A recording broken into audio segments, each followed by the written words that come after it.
নমস্কার বন্ধুরা, আমার নতুন আর একটা ব্লগে তোমাদের সকলকে জানাই স্বাগত। সবাই কেমন আছো? আশা করি সবাই খুব ভালো আছো, আমরাও ভালো আছি। তো সকালবেলা দেখো শুরু করে দিলাম, সকালে সমস্ত কাজ শেষ করে রান্না টান্না শেষ করছি, কারণ আছে এটা বলছি। আর এই যে ছেলে মেয়েদের জন্য স্কুলে যাবে, ওদের জন্য রুটি বানাবো, এই জন্য এইটাই দেখাচ্ছি। আর ক্যামেরা স্ট্যান্ড লাগাবো যে করবো, তার মানে সময় পাচ্ছি না, আজকে একটু খুব তাড়া আছে এই জন্য। তো এই যে ব্যস্ততার মধ্যে একটু বাচ্চাদেরকে টিফিন দিয়ে দিয়েছি, টিফিনের মধ্যে রুটি, ছেলে তো রুটি খেতে চায় না, ওর পছন্দ হয় না। সস দিয়ে দিই, আলু ভাজা দিয়ে দিই, মানে রোল করে দিতেও হবে না, তো ওর জন্য আলাদা করে বিস্কিট দিচ্ছি, যেটা ইচ্ছা ওর খাবে। আর ওদেরকে বলি না, যদি শুনে ওদেরকে রুটি দিয়েছি, এবার বড়টা তো বড়জন তো খেয়ে নেয়, কিন্তু ছোটো ছেলে তো খেতেই চায় না। যদি ওকে দিয়ে দিই বাস হয়ে গেল, রুটি দিলে যাই হোক তবু খেয়ে নিবে, ওকে যদি আদর করে বলে তবু খেয়ে নেবে একটু। আর ও বলে কি, ওর বন্ধুরা ওকে চেতায়। আচ্ছা যাই হোক, ওদের কথা যদি শুনো তো আর তোমরা হাসতে থাকবে। তো যাই হোক, তো এইদিকে আমরা স্নান টান তো আমি সকালবেলায় শেষ, পুজো টুজো সকালবেলায় করে নিয়েছি, তারপর রেডি হয়ে আমি আমার বর চলে যাচ্ছি মায়ের মন্দিরে, সন্তোষী মায়ের মন্দিরে। অনেক দিন হচ্ছে জানো বন্ধুরা, যাবো যাবো বলে আর যাওয়া হচ্ছে না। মানে কি বলবো, তো মা যতক্ষণ ডাকছেন না ততক্ষণ মধ্যে যেতে পারছি না। আর মানে আজকে জানি না হঠাৎ কেন কেন মনে হচ্ছে যে না, মায়ের কাছে আজকে যাবোই যাবো। এই যে সকাল থেকে তাড়াহুড়ো করে সব কিছু শেষ করে মার জন্য মার মন্দিরে যায়, আর যে মার জন্য প্রদীপ কিনছে। আর আমি এই দোকান থেকে সবসময় ছোটো ছোটো জিনিস কিনি, কেন মাটির জিনিস আমার খুব ভালো লাগে। এই মেশোর দোকান থেকে আমার কিনতে ভালো লাগে, আর কথাও বলি ওনার সঙ্গে। উনি বয়স্ক হয়ে গেছেন তো, অনেক দিন থেকে ওনার সঙ্গে পরিচিত, তাই ওনার থেকে কিনলে আমি নিজেও ভালো লাগে, কথা বলি, আর জিনিস কিনতে আমার খুব ভালো লাগে। এই যে মায়ের জন্য প্রদীপ নিয়ে আগেই গুড় চুলা আগেই কিনে নিয়েছিলাম, আর ধূপকাঠি কিনে যাচ্ছি, শুধু প্রদীপটা ছিল, প্রদীপ ঘি সলতে এগুলো আগেই নিয়ে নিয়েছি, শুধু প্রদীপটা বলছি যাওয়ার সময়। আর ওইখানে গেছি, যাওয়ার পথে দেখো যেতেগুলো পারছে। আর আমার বরকে আমি বলছি, দেখো আমার বর বলছে তুমি যেতে পারবে, একা? আমি বলছি, না পারবো না, আসি নাই তো এই রাস্তা দিকে কোনোদিন, মানে যাই না, এই প্রথমবার যাচ্ছি। তাও কীরকম হচ্ছে জানো যাওয়াটা, আমার ছেলেকে পড়ায় ওর মিস, আর মিস আমার ঘরে আসে, তো তখন শুনলাম মিসের ঘরের সামনে, যে শুনছি মানে তখনই আমি না আমার যেতেই হবে। তো মিস মানে জিজ্ঞেস করেছি যে যে পূজা করে মাসি, উনি মানে আছেন নাকি, সবসময় থাকেন? কোনো হ্যাঁ, সবসময় উনি থাকেন, শুক্রবারটা উনি পূজা করেন। আমি এই শুনে আরও খুশি লাগলো। আর এই যেদিকে যাচ্ছে, আর এইদিকে রাস্তাটাও দেখে এত ভালো না, বাইকে যেতে একটু কষ্ট হচ্ছে, তবুও আর কি মানে রাস্তাগুলো ঠিকই নেই, তবু যাচ্ছে। আর এই যে একটু ছোটো, আর এইগুলো রাস্তার মধ্যে আমরা গল্প করছি কি জানো, পুরো বৃষ্টি হলে পুরো জলে হয়, হাঁটুর উপরে পর্যন্ত জল উঠেছে, এত জল হয় এগুলো আর কি। এবার রাস্তা দেখো না কি সরু রাস্তা। তো সত্যি করে বন্ধুরা, ভগবান যদি না চায় না, কিচ্ছু হয় না। আমি অনেক দিন দেখেছি, কোথাও আজকে 5-6 বছরের উপরে, 8-9 বছর হয়ে গেছে, কিন্তু আমি যাব যাব বলে যাচ্ছি না।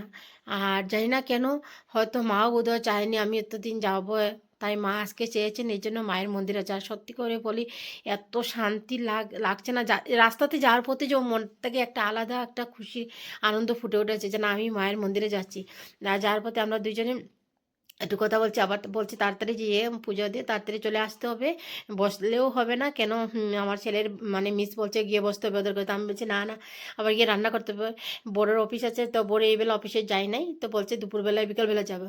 আর এই যে দেখো কথা বলতে বলতে তোমাদের সঙ্গে আমি চলে আসলাম মায়ের মন্দিরে।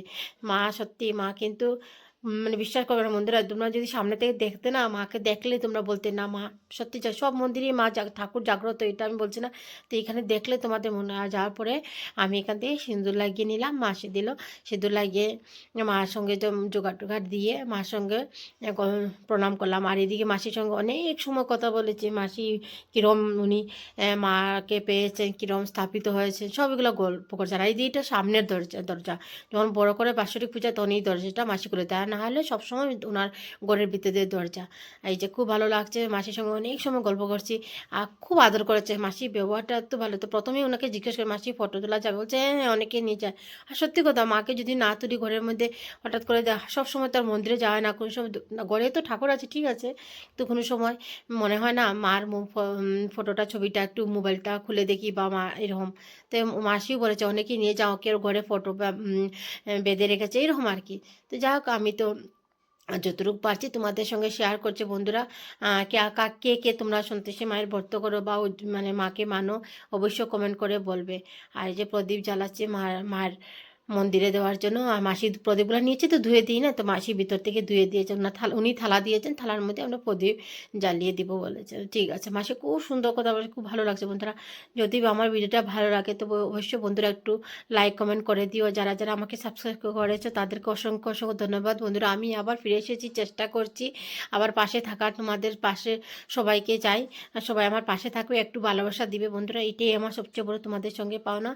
আর তোমাদের দেখলাম এই যে আমি প্রদীপ জ্বালিয়ে দিলাম, মাসি উনি মায়ের কাছে নিয়ে আরতি করবেন, তারপরে আমরা দুজনে আরতি করবো। সত্যি বিশ্বাস করো বন্ধুরা, এই যে আরতি করেছিলাম যখন আমরা দুজনে, আর মাসি যখন, তো তোমাদেরকে তো দেখেন আমি যে 2টো প্রদীপ জ্বালিয়েছি আর 3টে প্রদীপ আমার বর জ্বালিয়েছে, টোটাল 5টা প্রদীপ মার কাছে আমরা দুজনে দিলাম, একসঙ্গে জ্বালিয়ে একসঙ্গে আরতি, আলাদাভাবে কিছু করে নাই, আমরা স্বামী স্ত্রী দুজনে মিলে। আর ছেলে মেয়েকে তো নিয়ে যাই না তোমরা জানো, আমরা দুজনে একা গিয়েছি মার কাছে। সবসময় দেখো যে ছেলে মেয়েকে নিয়েও দেখো যাওয়া যায় না, কিছু করে না, নেক্সট ডে বলেছে ওদেরকে নিয়ে যাবো, যখন যাবো তোমাদের সঙ্গে শেয়ার করব। এই যে মাসি মায়ের আরতি করেছেন, কিন্তু বিশ্বাস করো মায়ের দিকে তাকানোই যাচ্ছে না সামনে সামনে, আমি তো সাইড করে দেখছি, তোমাদেরকে পুরাটা দেখাতে পারছি না, কিন্তু সত্যি তোমরা যে সামনের দিক থেকে যদি দেখাতাম, মানে মোবাইলটা এই সাইডে করতো, সাইডের দিকে রুম দরজা, এই জন্য সামনের দিকে দেখাতাম, তোমরা নিজেই বলতে এত মানে চোখ তাকানো যাচ্ছে না। যাই হোক মাসি আমাদেরকে দিয়েছেন, আমরা দুজনে, খুব সুন্দর মাসির কথা, আমি বারবার বলছি সত্যি খুব ভালো লাগছে, উনি বেবার আসতেই দিচ্ছেন না আমাদেরকে। আজ দিতে বড় অফিসে যাবে, আমি এসে রান্না করব, মায়ের পূজা করে বলছে বসো বসো কথা বলে যা, অনেক সুন্দর তিনি উনি গল্প করেছেন মার মন্দির কথা। আর মাসিকে বলছি মাসি আসতে কত বছর থেকে আসবো আসবো বলে আর আসতে পারছি না গো, মায়ের বোধহয় চাইছেন না, এবার মা চেয়েছেন এইবার, কিন্তু আমি ঘরে একবার মানে ব্রত করেছিলাম মার, আবারও করার ইচ্ছা বন্ধুরা, আশীর্বাদ করবে তোমরা সবাই। আর মায়ের উদযাপন করবার করেছিলাম একবার, বিয়ের পরেই করেছি, আর আরেকবার করার ইচ্ছা, মার বর্ত নেওয়ার ইচ্ছা, দেখি মা কতটুকু মানে আশীর্বাদ করেন এটা। আর এই যে চলে আসলাম দুজনে মিলে, আর এখানে আমার ছেলের মিস বলছে চলে আসো আন্টি ঘরে চলে আসো, আমি না এখন তো আসবো না, আরেকদিন আসবো।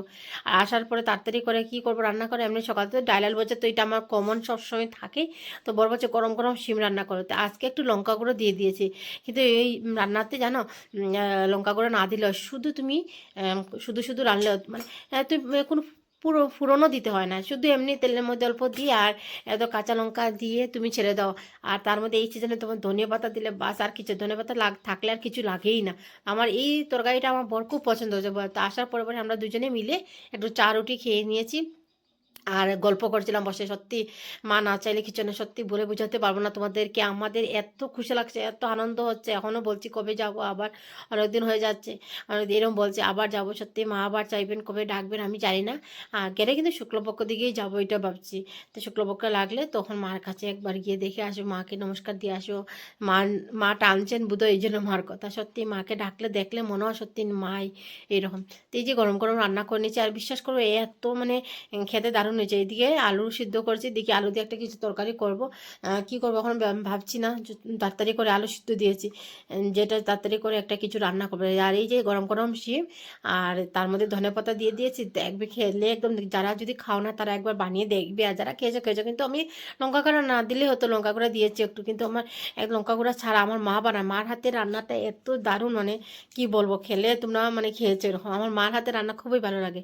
এই যে কথা বলতে বলতে পার্সেল এসে গেছে, আর এদিকে ছেলেও আর মেয়ে স্কুল থেকে গেছে, আর এটা সন্ধ্যার সময় বন্ধুরা, সন্ধ্যার সময়টা দেখেছি চাটা খেয়ে, আর ছেলে ছিল ঘুমে, যেই শুনে বলেছে ওর মানে এক্সাম আছে, তো তো ছেলেকে বলেছি পার্সেলটা করবো, যেই শুনেছে ও ছুটে চলে আসছে, আর মানে উঠানোর একটা বাহানা করলাম আর কি, পার্সেলটা ওরা সামনেই খুলি, ওরাই খুলে বেশিরভাগ, আর ছেলে খুব জবরদস্তি করছে খোলার জন্য, অত আর পারছে না, আমি ব্ল্যাঙ্কেটের ভিতর থেকে ওকে বলছি খুলো তাড়াতাড়ি। আর মেন ঘটনাটা হলো ওর মিস আসবে তো একটু পরে পড়াতে, তো ওকে আগের থেকে ওকে ফুসলিয়ে রাখছি। যাই হোক, এই যে পার্সেলটা কি দেখবে বন্ধুরা, আর আমার তো ভালো, কিন্তু এরকম কোনোদিন হয় না যে পার্সেলটা একটা ভালো হয়েছে আর একটা খারাপ হয়ে গেছে, একটা খারাপ মানে খুব খারাপ লেগে গেছে, তো আশা করে পার্সেলটা খুলেছিলাম না, আর মন থেকে আর যখন এসছে আমি তোমাদেরকে শেয়ার করবো বলে শেয়ার করেছি, কিন্তু ভাবতেই পারি না গো পার্সেলটা যে এরকম হবে। তো দেখো না আমার এত খারাপ হয়েছে, একটা জিনিস আনার পরে আমার কিন্তু এরকম খুব কম হয় যে কোনো মানে প্রবলেম টবলেম এগুলো খুব কম, আমার খুব কম। আমার দিদি বলে, আমার দিদি যখন মার সাথে তুই যখনই আসে সব কিছু সুন্দর হয়, কিন্তু আমার দিদি বলে, কিন্তু এবার মানে এই নিয়ে সেকেন্ড টাইম আমার একটু প্রবলেম হয়েছে, না হলে কিন্তু আমার আমি যখনই অনলাইন থেকে কিছু আনি আমার খুব কম, খুব কম, আমার খুব লাগে। আর দেখো না জিনিসটা কি এনেছি, ট্রেটা বিশ্বাস করে এত সুন্দর, খুব মজবুতও কিন্তু এটা। ভেবেছিলাম এটা ডাইনিং টেবিল হোক আর সেন্টার টেবিল হোক এটা দিব, হ্যাঁ দিব, যে ফ্ল্যাটের জন্য নিয়েছিলাম। তো একটু একটু করে আমি কেনাকাটা অনেক কিছু করেছি বন্ধুরা, তোমাদের সঙ্গে শেয়ার করব। আর এখনও তো যাই নাই ফ্ল্যাটে, শুধু গৃহপ্রবেশটা হচ্ছে, এটা তোমাদেরকে শেয়ার করব আমি সব কিছু। এখন তো সব ভিডিও করে রেখেছি, আর এটা ভিডিও কিন্তু ওদের এই জন্য তোমাদেরকে শেয়ার করছি। এই যে দেখো না, যে এই জায়গাটা একটু টুটা আছে, এই জায়গা দেখে মনটা ভেঙে গেল। তো সব একটু একটু করে আমার নতুন করার জন্য সব কেনা হয়েছে বন্ধুরা, একটু একটু করে কিনছি, চেষ্টা করছি ঘরটাকে যতটুকু পারি সাজানোর জন্য। আর এই দেখো একটা ফ্লাওয়ার ভাস নিয়েছে, আমার দেখে এত ভালো লাগছে ফ্লাওয়ার ভাসটা, আমি মানে বলে বোঝাতে পারবো না। তোমরা চাইলে নিতে পারো বন্ধুরা, আর লিঙ্ক চাইলে আমি ডেসক্রিপশন বক্সে দিয়ে দেবো, তোমরা যদি চাও। আর আমার তো খুব ভালো লাগছে, আমার ছেলে দেখে বলছে মা এটাতে কী করবে, আর আমার বোর কী বলছে জানো, এটা দিয়ে বলে লস্যি খাবে। আর কি হাসি এগুলো নিয়ে কথা, এত বড় গ্লাসে লস্যি খাবে, আজ একবার খেলে হচ্ছে, এইগুলো গল্প করছে। কিন্তু সত্যি দেখো জিনিসটা খুব সুন্দর, একদম মেটেলটা খুব হার্ড, কিন্তু কোনো নরম না। তোমরা চাইলে নিতে পারো, যারা নিয়েছো তো নিয়েছো, যারা নিও না কিন্তু দেখলে নিলে ভালো লাগবে। বাস এটার জন্য একটা ফ্লাওয়ার অর্ডার দিয়ে দিব, এটাই ভাবছি, এটাও আসলে আর তোমাদেরকে শেয়ার করব। আর এই যে সত্যি আর ওইটা দিয়ে দিব, রিটার্ন দিয়ে দিব। ভালো লাগে না, পরে অন্য একবার এটাকে আনাবো আর একটা ট্রেটাতে। আমার তো খারাপ হচ্ছে, এত আশা করে দিয়েছি না, আর খুব তোমাদের খুব খুশিতে কিন্তু আমি শেয়ার করেছিলাম। কিন্তু দেখো ভাবি না এটা যে কিছু, কিন্তু সত্যি মজবুত, কিন্তু খুব মজবুত। আর খুব ভালো হচ্ছে, ডিজাইনটাও খুব সুন্দর। তুমি যেখানে খুশি সেখানে সাজিয়ে রাখতে পারো, ঠাকুরের সামনেও তুমি রাখতে পারো, মন্দিরে, পূজার মন্দিরে তুমি রাখতে পারো, plus centre TV, dining table, তোমার যেখানে ইচ্ছা ভালো লাগবে। কিন্তু আমার এই জায়গাটা নষ্ট হয়ে আমার মনটা ভেঙে গেল।